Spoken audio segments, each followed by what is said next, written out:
Stock మార్కెట్లు భారీ లాభాలు ప్రారంభమయ్యాయి. సెన్సెక్స్ 1000కి పైగా పాయింట్ల లాభంతో, నిఫ్టీ 350కు పైగా పాయింట్ల లాభంతో ట్రేడింగ్ ప్రారంభించాయి. ఉదయం 9 గంటల 17 నిమిషాల సమయానికి సెన్సెక్స్ 1121 పాయింట్లు లాభపడి 74,961 వద్ద కొనసాగుతుంది.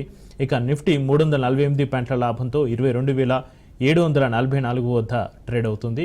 అమెరికా అధ్యక్షుడు ట్రంప్ సుంకాలను 90 రోజులు బ్రేక్ ఇవ్వడం, ఆర్బీఐ కీలక వడ్డీ రేట్లు తగ్గించడం వంటి కారణాలతో దేశీయ సూచీలు పాజిటివ్గా కదులుతున్నాయి.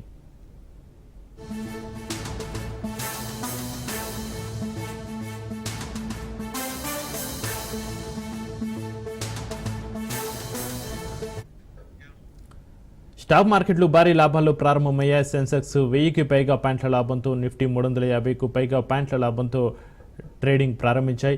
ఇక ఉదయం 9 గంటల 17 నిమిషాల సమయానికి సెన్సెక్స్ 1121 పాయింట్లు లాభపడి 74,961 వద్ద కొనసాగుతుంది. ఇక నిఫ్టీ 348 పాయింట్ల లాభంతో 22,744 వద్ద ట్రేడ్ అవుతుంది.